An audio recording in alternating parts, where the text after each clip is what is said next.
Hello, good morning. Welcome to Better Life. I'm Dr. Ayu Akinshete, and today we are going to continue the program that we started. Signs that you are wicked. Signs that you are wicked. I've mentioned 2 points on it already. Signs that you are wicked. Signs that you are wicked. Number one, if you bite the finger that fed you, it's a capital sign that you are wicked. Number two, if you find it difficult to forgive your offenders, it's a capital sign that you are wicked. And today, let's take number three. If you think of bad things that should happen to your offender, it's a sign that you are wicked. Let me say that one more time. If you think of bad things that should happen to your offender, it's a capital sign that you are wicked. Now, the reason I have separated this from uh, unforgiveness is because at times people do forgiveness with lips.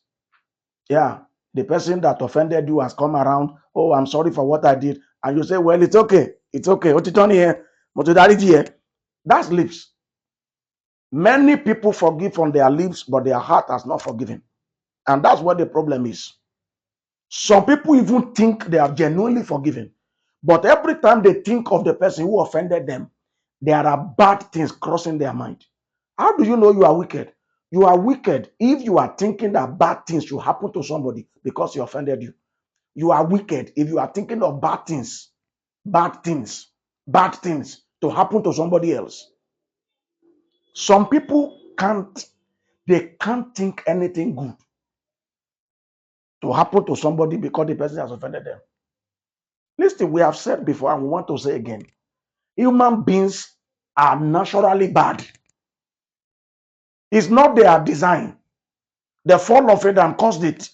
So when they do bad things, they are natural. It's when the Holy Ghost enters a man and the man is still doing something bad. That's when we should be surprised. That's why it bothers me when people say they know God. When they say they are born again, when they say Jesus lives in them and they are still wicked, it bothers me.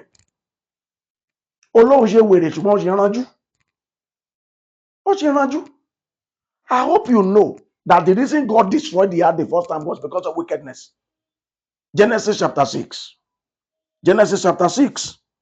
Genesis chapter 6, verse 5. And God saw that the wickedness of man was great in the earth, and that every imagination of the thought of his heart was only evil continually. That was the genesis of the first destruction of the earth. In Sodom and Gomorrah, it was wickedness that caused God to come down and use fire and brimstone to destroy the land.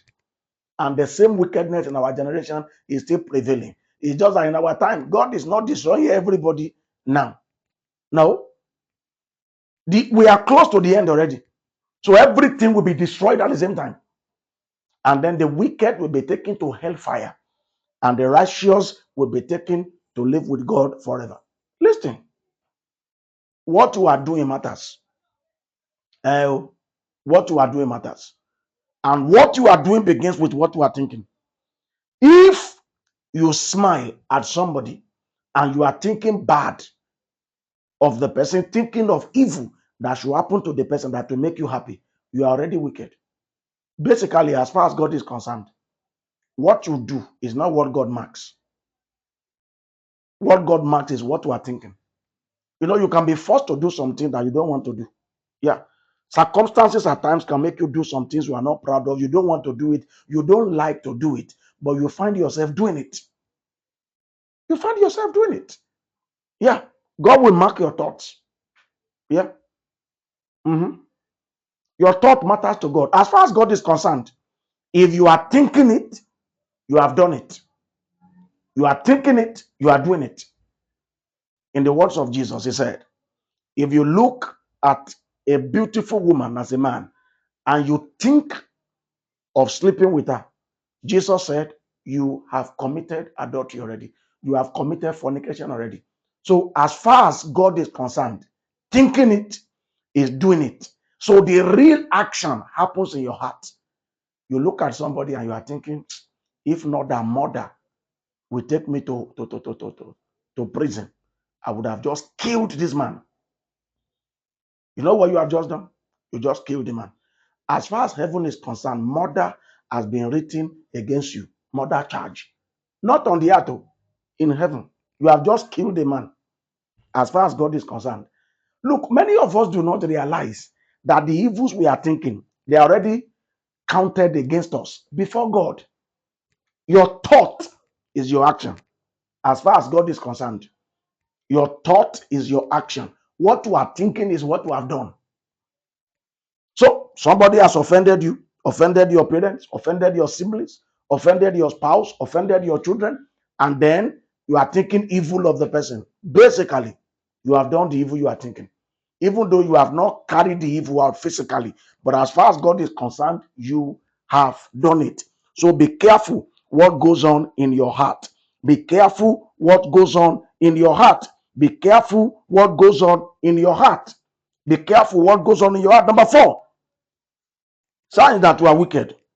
Number 4, you are never satisfied with punishment meted out to your offender.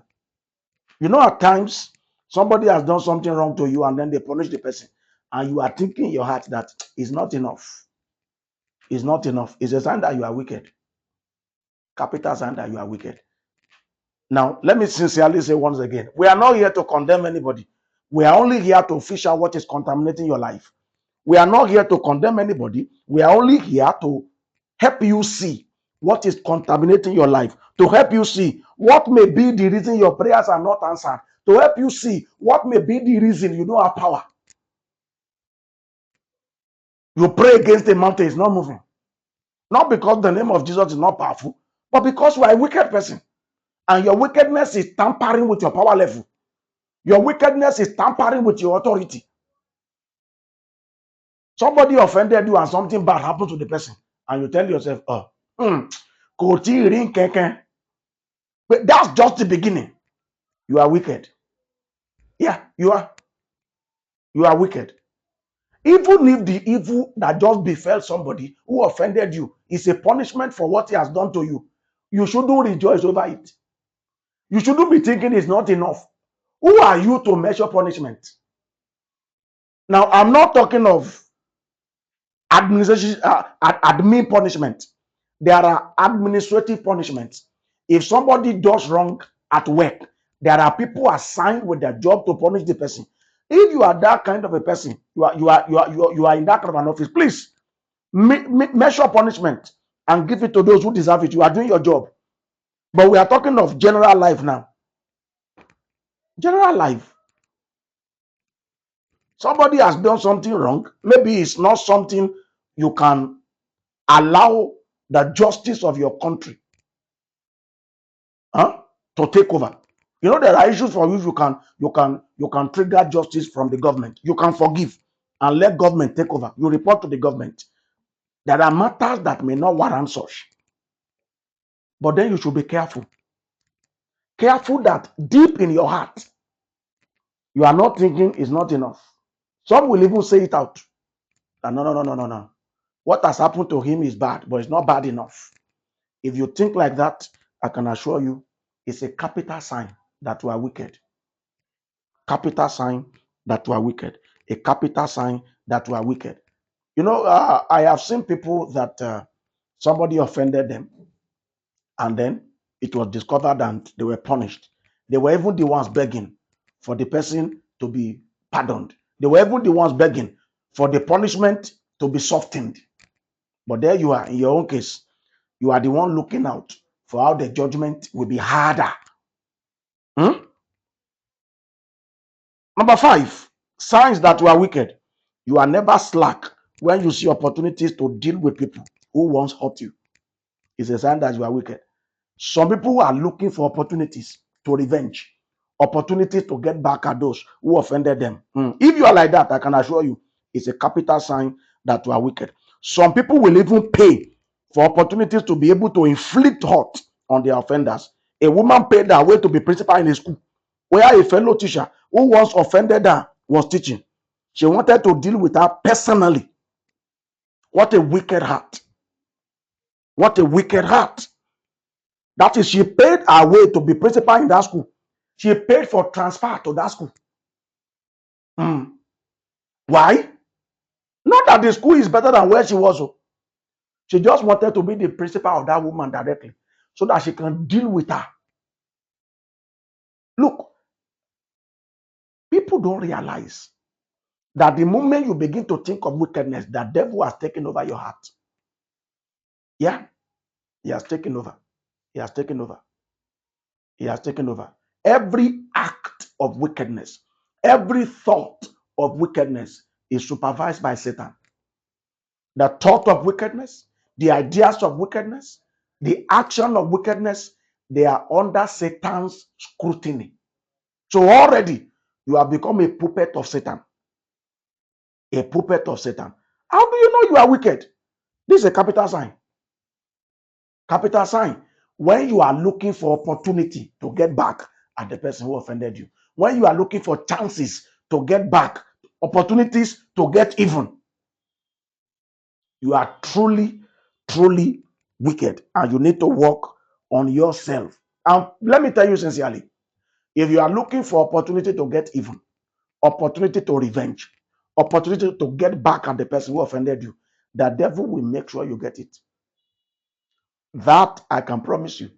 You are going to get it. Yeah. And Satan will support you with people who can help you carry out your wickedness. But ultimately, you would have fallen in authority. Yeah. You would have fallen in authority. You would have fallen. Your authority will be deflated. Your spiritual power will be deflated.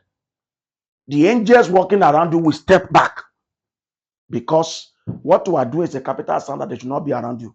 Many of us, we are the ones disallowing the power of God from walking around our lives. Stop looking for how to get back at people. Stop looking for how to get even. Stop looking for opportunities to revenge because that makes you nothing but a wicked person. A wicked person.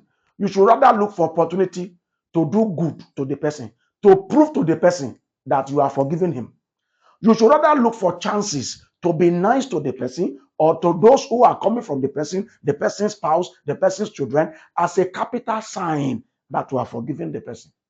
One of the things I tell people who have issues with forgiveness is that if you really want to forgive somebody, give the person a gift and pray for the person. That is, you. I'm not saying pray with the person. In your closet, be praying for the person. Yeah, it will help you forgive easily because the person you give a gift, the person you pray for, your heart will be softened about the person. Is one of the prescriptions I give for people who find it difficult to forgive. Buy gift, not once. Buy it once in a while and give. You are helping yourself to establish forgiveness for the person. You are helping yourself to establish your forgiveness towards the person. That's what you are doing. So instead of looking for opportunities to get even, look for opportunities to give good in place of evil. Want to lay kusi, you look for opportunity. Want to lay Josie, lay kusi one. They have done bad to you. Look for chances to do good to them. Look for chances to do good to them. Look for chances to do good to them. I want to pray for somebody there. May God empower you because the greatest weakness is inability to forgive. And the greatest strength is forgiveness. Have you met somebody who can forgive easily? The person is strong. It's not muscle. It is internal muscle. It's mental balance. It is weak people who cannot forgive. God bless you. I'll see you again.